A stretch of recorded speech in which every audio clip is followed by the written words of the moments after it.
a través de las convivir, y las convivir aquí juegan un papel supremamente importante. Ese papel de las convivir y de los comisarios políticos nos permiten crear las autodefensas a nivel nacional. Y es la manera en la que hacemos un engranaje entre una autodefensa legal, que es la convivir, amparada por el Estado, con fusiles del Estado y armamento del Estado, servir de bisagra, de engranaje, entre la institucionalidad y la autodefensa ilegal.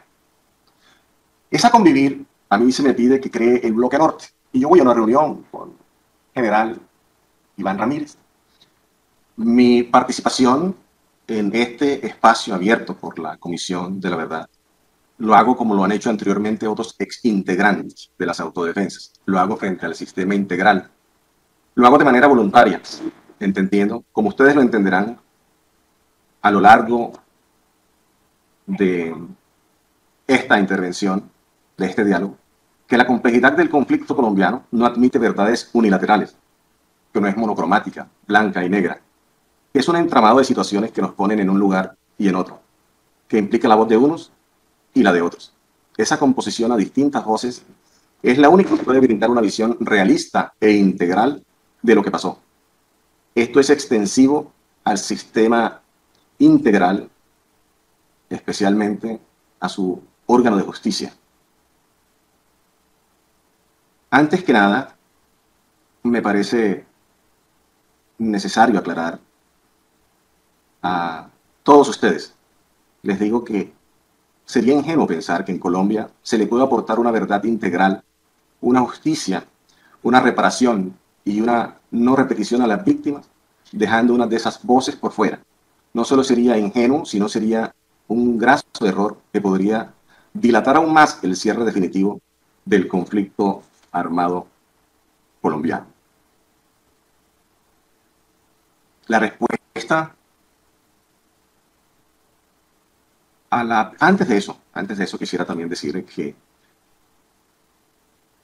al llegar aquí voy a intentar mostrarles, desprendido de cualquier carga o sesgo político o ánimo diferente a lograr la paz, la reconciliación y la no repetición, las múltiples dimensiones de la verdad con sus matices y zonas grises. No lo haré, y espero que así se entienda, lo ruego que se interprete, no es ni justificación ni apología. Lo que contaré fue lo que ocurrió hace años, cuando éramos actores de la guerra. Agradezco su generosidad y nobleza por permitirnos espacios y momentos como estos, donde los honraré a todos y todas, especialmente a las víctimas, con la verdad. A la JEP y a todos sus funcionarios, para que como el órgano de cierre del conflicto armado constitucionalmente designado para ello, cumpla esa difícil pero soñada misión. Es una oportunidad histórica la que tiene la JEP, pues la concepción de esta jurisdicción transicional y restaurativa le permite reconocer todas las causas del conflicto armado colombiano e identificar los factores de persistencia, los cuales debemos superar entre todos para lograr alcanzar la paz social y la no repetición, a través, y entre otros, del triángulo restaurativo. Pues a diferencia de justicia y paz, la JEP sí puede escuchar a todos los actores del conflicto, a los terceros, que no hicieron parte de las estructuras, a quienes cumplimos circulación de roles, quienes tenemos parte de la verdad del conflicto armado. La que sin lugar a dudas, no incluirnos sería desconocer el mandato constitucional del bien superior de las víctimas, de una verdad integral para lograr la paz, pero especialmente la no repetición. Ustedes me preguntan, ¿por qué llegamos a la guerra? ¿Por qué llega la guerra? La respuesta a esta pregunta nos lleva a una primera conclusión, de que en su mayoría, quienes participamos de la confrontación armada, político-militar, fuimos antes que nada víctimas. La gente pensaría que un día nos levantamos y nos fuimos alegremente al combate, que dejamos nuestra familia, nuestros proyectos, nuestra principal de ellas, que fui perseguido y acorralado por la guerrilla, que fui víctima de extorsión y secuestro, como lo fueron el resto de mis vecinos, y guiado por él para que los acompañara, según lo que decían en aquel momento, a combatir el enemigo de la nación colombiana, fortalecer la institucionalidad y la democracia. De esa manera, ingreso como un civil apoyando contra la subversión. Imaginará que uno se incorpora o funda una organización armada político-militar de la noche a la mañana, armar una cadena de comunicaciones que enlazaba a los empresarios, ganaderos, agricultores con las instituciones de seguridad del Estado. Como tercero, financiador, recogíamos finanzas, le entregábamos 2.000 pesos por hectáreas al ejército para gastos reservados, y con esos gastos reservados el ejército tenía un grupo especial conformado por personas que habían pertenecido a las filas de la subversión, otros que habían sido soldados profesionales y otros que eran soldados activos. Y nos pedían a nosotros que los acompañáramos a mostrarles dónde estaba la guerrilla, cómo venía la guerrilla, hacia dónde se estaba desplazando, a quién le pedía extorsión, quién llevaba la carta de boleteo de extorsión, por dónde pasaban los secuestrados que llevaban en camino. Y esa red de comunicaciones nos permitió a todos ir informando el rumbo que iban tomando los grupos de guerrillas que estaban en las diferentes zonas, en el caso específico mío, para Tierra Alta, porque el departamento se dividió en cuadrantes. El ejército, en su estrategia de conformación de grupos de autodefensa en Córdoba, dividió el departamento de Córdoba en cuadrantes. Y a mí me correspondió la zona de Tierra Alta. Así, de esa manera, distribuyeron diferentes zonas del departamento de Córdoba y crearon muchos grupos para defendernos de la agresión de la guerrilla y fortalecer la institucionalidad. Así llegamos al horror de la guerra. De esa manera, me vinculé al conflicto como civil siempre. Es un paso que se va dando por etapas, donde se hacen pactos, se hacen acuerdos, desde un despacho, desde una oficina, desde un club, centros sociales, desde un hotel. Y ese entramado se va conformando a través de esas reuniones que hacíamos en la brigada, en los clubes, en la policía. Incluso fui policía civil, tuve carnet de la policía civil, carnet del B2. Y era un civil que estaba recogiendo finanzas, información, armando redes de comunicación, implementando todo este sistema de apoyo a las instituciones del Estado. Era un miembro de facto del Estado en apoyo a las fuerzas militares como civil. En algunos momentos acompañé como guía al ejército a zonas donde ellos no tenían presencia, no conocían y necesitaban quien les mostrara dónde estaba la guerrilla, que fue la primera vez que voy a una operación militar donde unos guerrilleros que fueron a pedirme la extorsión de ese año, ya la había pagado, le mostré el recibo que lo había pagado y me dijeron que el comandante de finanzas de ellos había volado y que por eso yo tenía que ir con ellos secuestrado hasta donde su comandante y aclarar la situación allá. Y les dije que no iba, así que fue cuando salí a pedir protección al Estado. Y en ese momento mandé un trabajador mío que siguiera a los 3 guerrilleros que llegaron a la finca, los ubicaron en una escuela de un pueblito que se llama Santa Fe, que queda yendo de Montería a Tierra Alta, en la margen derecha de Montería y Tierra Alta. En esa escuelita del pueblito de Santa Fe, ahí estaban los 3 guerrilleros y había uno más.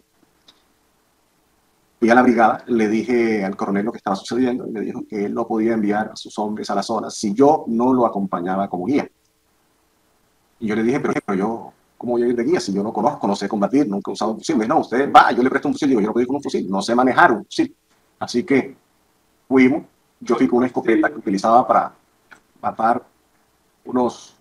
En la finca siempre uno va de cacería, mata patos y cosas de esas, pero además habían unos gavilanes que le decíamos chiné en la costa, se le dicen en Montería, en Córdoba, chiné. Estos chiné le picaban el ombligo a los terneros recién nacidos y les creaba gusanera. Entonces, para espantarlos, yo tenía esa escopeta ese de mano, que eran los guerrilleros, y fue justamente por eso que no me llevaron, porque yo estaba armado. Y les dije que si me llevaban tenían que llevarme muerto, pero uno o dos de ellos iban a morir porque la escopeta tenía el cañón recortado. Así que ubicamos el sitio, fuimos con un capitán que me mandaron, fuimos a la incursión, se dieron de baja 3 guerrilleros, y a partir de ese momento me dijeron se montó en el lomo del tigre. Si se baja del lomo del tigre, se lo come el tigre. Así que entre las opciones que tiene usted, señor Mancuso, está seguirnos apoyando en esta lucha para que fortalezcamos la institucionalidad, la democracia, para que nos acompañe, que usted sirva de ejemplo ante el resto de empresarios, ganaderos, para conseguir apoyo de todos ellos en esta lucha, para mostrarles que sí se puede. Si alguien viene como usted hizo, da información y sirve de guía, podemos ganar en la guerra a la guerrilla. Y efectivamente eso hizo. Me dijo, tiene otra opción, venda y váyase del país, porque si no la guerrilla lo va a secuestrar, lo va a torturar y lo va a asesinar porque se voló uno de los guerrilleros y se van a dar cuenta que fue usted quien dio la información. Esas fueron las causas que me llevaron entonces en ese momento, empujado por el Estado a quien fui a pedirle protección, que me vinculara inicialmente a este proceso de defensa de la región. Y esto nos fue llevando a una situación posterior. Cuando llegamos a estas regiones, yo conozco y llegamos por la necesidad de autodefendernos, que hace parte del derecho legítimo, universal, autodefendernos, más cuando el Estado es quien nos propone que tenemos que hacerlo y que de esa manera fortalecemos la institucionalidad y la democracia. En ese camino conocí a los castaños. Los castaños me invitan a que conformemos y creemos las autodefensas campesinas de Córdoba y Urabá. Yo soy fundador de esas autodefensas. Estuvimos en esa reunión de conformación de las autodefensas campesinas de Córdoba y Urabá. Carlos Castaño, Vicente Castaño, Rodrigo Doblecero, Móvil 5, H2, que es John Henao, cuñado de los Castaños. Estuvo Elías 44, un muchacho apellido Rovira, que era el comandante del grupo de San Juan de Urabá y Arboletes y Coclí. Estuvo Carlos Correa, que era un muchacho que era ahijado, decía que era ahijado de Efraín Guzmán, miembro del secretariado de la FARC. Y estuvo anteriormente en las filas de la FARC, por lado de Turbo y esas regiones de por allá, y estuve yo. Entre nosotros conformamos las autodefensas campesinas de Córdoba y Urabá. Yo soy el único vivo de los que iniciamos esa conformación de las autodefensas en aquel momento, en aquella reunión. Eso aproximadamente para el año 95.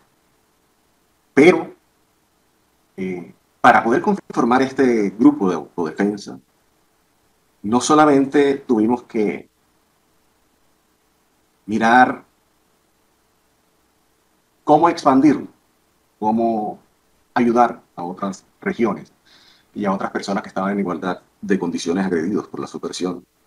Así que esos dilemas empezaron a llegar a nuestra mente y esos pedidos también empezaron a llegar a nuestra mente. Así que iniciamos un proceso por pedido de las mismas poblaciones que, agobiadas por la guerrilla, veían en el modelo que habíamos creado de autodefensa de Córdoba y Urabá un modelo exitoso en la lucha contra la subversión.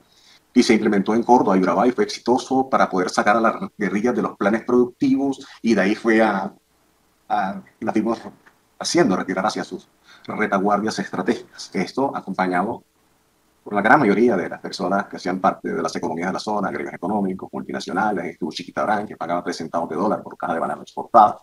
A través de las convivir, y las convivir aquí juegan un papel supremamente importante.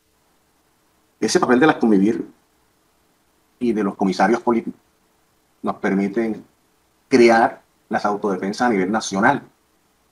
Y es la manera en la que hacemos un engranaje entre una autodefensa legal, que es la convivir, amparada por el Estado, con fusiles del Estado y armamento del Estado, servir de bisagra, de engranaje entre la institucionalidad y la autodefensa ilegal.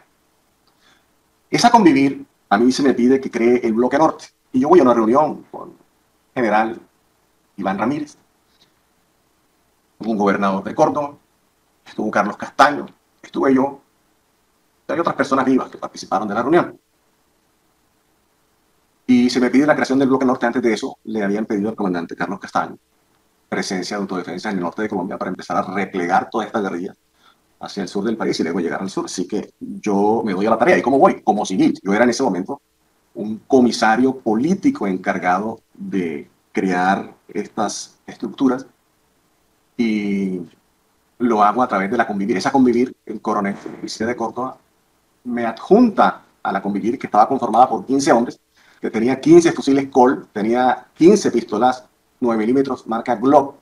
Me adjunta a 2 miembros de la Policía Nacional que hacían parte de la DIJÍN del departamento de Córdoba, que era Wilfrido Ortiz, a quien le decíamos Caballo, y otro muchacho, creo que le decíamos Sáenz. Ellos cargaban fusiles Jalil que les dio la policía, un True Fly, que es un lanzagranada de 40 milímetros, y una M60. Ese grupo estaba compuesto, básicamente era una pequeña contraguerrilla, una escuadra y con esa escuadra legalmente constituida y amparada por el Estado y acompañado por miembros de la Policía Nacional, inicio un recorrido para crear estas autodefensas. Y así voy a reuniones a los diferentes clubes sociales de Sucre, Bolívar, Atlántico, Cesar, Magdalena. En algunos casos voy a despachos de gobernadores, me reúno con alcaldes, con políticos, congresistas, empresarios, ganaderos, en mi rol de civil. Y yo podía tener una multiplicidad de roles en un solo día. Esto que llegara de la noche. Yo dejé de ser Salvatore Mancuso y me convertí al día siguiente en Santander Lozada, que es uno de los alias que tuve. No, esto es un paso que va dando uno gradualmente en la conformación de estos fenómenos político-militares y empieza uno a hacer pactos, acuerdos con la misma institucionalidad. Se acordó que colocarían comandantes de brigada, de división, de batallones, de policía, de edad, incluso fiscalías afectas a la causa de autodefensa para que enfrentáramos conjuntamente al enemigo de la nación colombiana.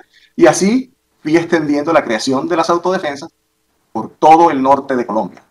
Recibimos apoyos de todas las personas. Así que esta pieza me falta para entender cómo fue la articulación entre sociedad civil y autodefensas, cómo se gestó esa cooperación, cómo se materializaron los apoyos, está en la figura clave del comisario político. Dado que los comisarios políticos en ese momento jugamos un papel fundamental en el desarrollo estratégico del proyecto político, militar, económico, fueron las autodefensas.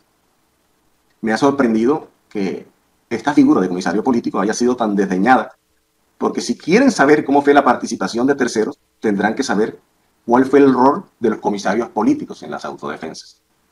Ahora, es muy importante entender también que en la medida que nos fuimos vinculando a este fenómeno y las convivir a través de ellas, se recaudaban recursos, se recababa información que proveían las instituciones de seguridad del Estado y viceversa, se recababa información que recibíamos de las poblaciones o a través de las autodefensas ilegales y se le transmitía esa información a las instituciones de seguridad del Estado. Cuando el Estado no operaba con esas informaciones y verificábamos y cruzábamos informaciones que ellos nos daban, teníamos unos listados, entonces esa convivir servía de engranaje para que finalmente alguien con esa información operara.